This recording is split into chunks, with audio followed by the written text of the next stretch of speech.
ચેતર વસાવા પર થયેલી પોલીસ અધિકારીઓની દમન નીતિ પર ચેતર વસાવા પોલીસ અધિકારીઓ અને ભાજપને આડે હાથે લઈ રહ્યા છે। ચેતર વસાવા આદિવાસી સમાજના લોકોને સમજાવી રહ્યા છે કે આ ભારતીય જનતા પાર્ટીના નેતાઓ ચેતર વસાવાથી કેટલા ડરે છે કે તેમને અધિકારીઓ દ્વારા હેરાનગતિ કરાવવામાં આવે છે। ચેતર વસાવા ફરી એકવાર મેદાને આવ્યા છે। ભીલ પ્રદેશની માંગણીનો મુદ્દો પણ ઉઠાવ્યો છે અને આવનારી સ્થાનિક સ્વરાજ્યની ચૂંટણીઓમાં પણ તેમણે આદિવાસીઓને એક થવાનું કહ્યું છે। આદિવાસી સમાજને આવનારી સ્થાનિક સ્વરાજની ચૂંટણીઓમાં એક થઈને કઈ રીતે પોતાના સરપંચો નીમવા, કઈ રીતે આદિવાસી સમાજના ચહેરાને એ પદ સુધી મોકલવું તેની વ્યાખ્યા પણ સમજાવી રહ્યા છે। સાંભળીએ ચેતર વસાવાને કે જો આદિવાસીઓનું રાજ હશે તો આદિવાસીઓનું ભલું થશે અને આદિવાસીઓમાં વિકાસના કામો થશે તેવું સમજાવતા આદિવાસીઓને વધુમાં શું કહી રહ્યા છે। એફઆઈઆર કરવાની હતી તો પોલીસ તે દિવસે સાંજે ઊંઘી ગયેલી, કરી દેવું જોઈએ ને એ લોકોએ તો 7 દિવસ પછી એફઆઈઆર કરી, નહીં તો રાજપાણીના એફઆઈઆર માં તો 13 જણના નામ જોગ ને બીજા 70 જણ, તો અમારે હું કોર્ટમાં 70 જણને હોદી લઈ જવાના છે। અમારું આટલું જ કામ છે, એટલે લડાઈ બહુ મોટી છે। આપણે આગળ ભીલ પ્રદેશ મુક્તિ મોરચાની રચના કરી છે, કોઈ રાજકીય પાર્ટી નથી।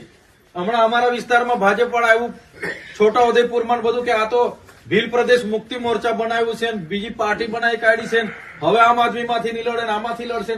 એવું નથી લા ભાઈ, આ સંગઠન છે સામાજિક વિચારધારાનું। રાજ્ય અલગ માંગીએ એમાં કા અમે ખોટું ગુનો કરે, અમે એમાં શું નક્સલી થઈ ગયા। આજે 28 રાજ્ય બન્યા છે, 29મું રાજ્ય બને। આજે ભરૂચમાંથી 1997માં નર્મદા છૂટું પડ્યું તો અમને બધાને ફાયદો થયો, સરકારને પણ વહીવટ કરવાનો ફાયદો થયો। આજે વડોદરામાંથી છોટાઉદેપુર છૂટું પડ્યું છે તો છોટાઉદેપુર વાળાને બી ફાયદો થયો અને વડોદરા વાળાને બી ફાયદો થયો। તો એવી રીતના અલગ રાજ્ય પડે એમાં તો ક્યાં કોઈને વાંધો વધે, તો એ વિચારધારા આપણે લાવવી પડશે। સરકારને એવું છે કે આ અલગ રાજ્ય માંગશે એટલે આ લોકો આપણો નર્મદા ડેમ પણ એ લોકો માંગી લેશે, અમારા રાજ્યમાં આવે છે વહીવટ જ અમે લઈ બરાબર છે। ચિંતા આ લોકોને અહીં થર્મલ પાવર નીકળે છે એનું છે, થર્મલ પાવર માંથી વીજળી ઉત્પન્ન થાય છે, આ પાણી ઉત્પન્ન થાય છે, અહીંયા રેતી નીકળે છે, લિગ્નાઇટ નીકળે છે, અહીંયા યુરેનિયમ નીકળે છે, અહીંયા લાકડું છે, જમીનો છે, એના પરનો કબજો છીનવાનો છે। એટલે લડાઈ નાની સુની કોઈના મગજમાં હશે કે આ તો લડી લઈને જિંદાબાદ મુર્દાબાદ આવેદન આપી આવે, નિવેદન આપી આવે, ચાલો જતા રહી, એવું નથી। તમે બધા ક્રાંતિકારી લોકો છો। આ ચૈતરભાઈ બોલે છે, તમે લખી રાખજો આજની તારીખે 17/12/2024 નોટમાં લખી રાખજો, આવનારા દિવસોમાં જો ગુજરાતમાં પરિવર્તન જો લાવવું પડશે તો અહીંયા બેઠેલા આપણે બધા લાગશું ને તો પરિવર્તન આવવાનું છે, બીજો કોઈ પરિવર્તન લાવવા વાળો નથી। શરૂઆત આપણે કરી દેવી પડશે। તમારા મનમાં કોઈ સંકોચ હોય કે યાર આટલો નાનો માણસ, મારે ત્યાં તો ભાજપનો બહુ મોટો નેતા ગામમાં રહે છે, એની સામે કેમ પડવું? નહીં, પડવું પડે। એ ભાજપનો મોટો નેતા હશે ને પૈસાનો જોર હશે ને એની સામે પડવું પડે। તમારી સંકુચિતા માનસિકતા કાઢી નાખો, બરાબર છે। આ તમારી સામે જીવતો જાગતો દાખલો છે। આટલા નાના ગામમાંથી વિધાનસભા લડ્યા તો લોકોએ સહકાર આપ્યો, ધારાસભ્ય બનાવ્યા, લોકસભા આપણે લડ્યા, બધાના મગજમાં હતું કે આ તો શું છે, આમ આદમી પાર્ટી ચાલે નહીં। વિધાનસભામાં બધા લોકો લડ્યા, આટલા બધા જ લડ્યા ને તમે, 50,000, 48,000, 45,000 મત આપણને લોકોએ આપ્યા છે। લોકસભામાં બી આપણે લડ્યા, પૈસો, પાવર ને દારૂ ને કેવું હતું એ લોકોનું। એક ઘરે મીટિંગ કરી એટલે પોલીસ પહોંચી જાય ને સાંજે, એનું સર્વે કરે, ભાઈ કેટલા જણ નોકરી કરે છે એને બદલી કરો, શું ધંધો કરે છે એનું દુકાન બંધ કરો, એની ગાડી રોકો, એના લાયસન્સ માંગો।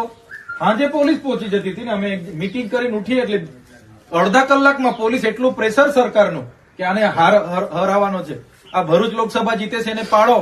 ખુદ અમિત શાહ આવીને કહી ગયેલો, 5 વખત કીધેલું ચૈતરભાઈ તો અહીંયા નક્સલવાદી છે, એને તમે મત આપો છો, નક્સલવાદી છે। ઝઘડિયામાં મીટિંગ કરી હતી, યાદ યુટ્યુબ પર જોજો। તો ગૃહમંત્રીને ખબર છે ચૈતરભાઈ વસાવા અહીંયા લડે છે, એટલે એ ગૃહમંત્રી પોતાનું સ્ટેટમેન્ટ નક્સલી તરીકે આપે, બોલો એટલો ડર છે આ લોકોને। એટલે કહેવાનો મતલબ તમે અહીંયા બધા પોતાના ખર્ચે આવેલા છે, મેં કોઈને ભાડું તોડું કે જમણવાર કે એવું કઈ ભંડારો રાખ્યો નથી। તમે એક વિચારધારા સાથે ક્રાંતિકારી લોકો છો એટલા માટે આવ્યા છો, બાકી તો અમને તો હું ફેર પડી જવાનો ભાઈ। બીજા 2 હાથ કેસ કરે ને મને હું ફેર પડવાનો? મારા એફિડેવિટમાં હાથ કેસ બીજા આવશે, 16 ને બીજા હાથ 22 થશે, 23 થશે કે નહીં થશે? હું જેલમાં બી બેહાડી રાખે, જેલમાં કઈ ભૂખો થોડો મરવાનો છું મેં. 2 વર્ષ રાખે ને જેલમાં, હું ફેર પડી જવાનો છે. પણ લડત આપણી તૂટવાની છે. આપણે લોકો માટે જે સુખે દુખે ઉભા રહીએ એ તૂટી જવાનું છે. લોકોના કામ નથી થવાના, એટલા માટે આ લોકો ડિસ્ટર્બ કરી રહેલા છે. આ કઈ નાની મોટી લડત નથી ભાઈ. અત્યાર સુધીના નેતાઓ બધા કોઈ ગ્રાઉન્ડ પર નહોતું. આપણે તમે ને અમે બધા ગ્રાઉન્ડ પર છે.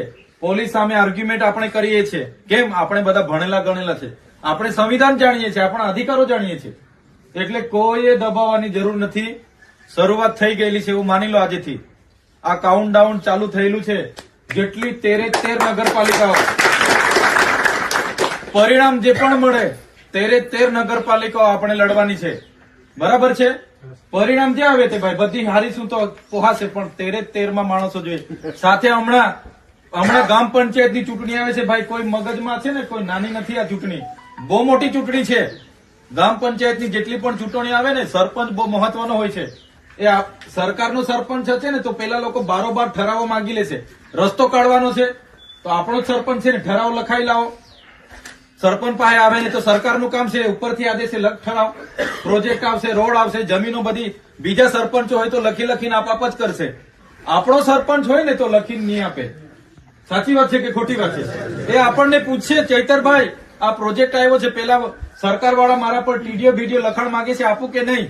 આપણે કે થોપ એટલે થોપી જશે. પણ સરકાર હાથે મળેલો સરપંચ હશે, ભાજપ શાસિત વિચારધારા વાળો સરપંચ હશે ને તો દુનિયા જેવા પ્રોજેક્ટો મોટા મોટા હશે તો એકવાર ઠરાવ આપી દેશે, પછી લડીને આપણે મરી જઈશું, પણ કઈ મેળ પડવાનો નથી. એટલે સરપંચો પણ આપણા હારા. તો આવનારી સ્થાનિક સ્વરાજની ચૂંટણીઓ માટે હવે ચૈતર વસાવા મેદાને આવી ગયા છે. ભારતીય જનતા પાર્ટી સામે પણ તેમણે બાયો ચઢાવી લીધી છે. હવે ચૈતર વસાવા ફરી એકવાર મેદાને આવ્યા છે. આટલી તેમના પર દમન નીતિઓ થઈ સરકાર દ્વારા, અધિકારીઓ દ્વારા. અવારનવાર આપણે ચૈતર વસાવાને જોયા કે પોલીસ અધિકારીઓ સાથે બાથ ભીડતા હોય છે. તેમના પર આટલી પોલીસ ફરિયાદો થઈ છે, છતાં ચૈતર વસાવા હવે આ પોલીસ અધિકારીઓ સામે લડી લેવાના મૂડમાં છે. ભારતીય જનતા પાર્ટી પર પણ સણસણતા પ્રહારો કર્યા. તો ચૈતર વસાવા આવનારી સ્થાનિક સ્વરાજની ચૂંટણીઓમાં શું આદિવાસી સમાજને આગળ કરી શકશે ખરા? શું આદિવાસી સમાજ એક થઈ આદિવાસી ચહેરાને આગળ મોકલશે ખરા? તમને શું લાગે છે? અમને કમેન્ટ કરી ચોક્કસથી જણાવજો તથા અમારી ચેનલ નિર્ભય ન્યૂઝને લાઇક, શેર અને સબસ્ક્રાઇબ કરવાનું ભૂલશો નહીં. આભાર.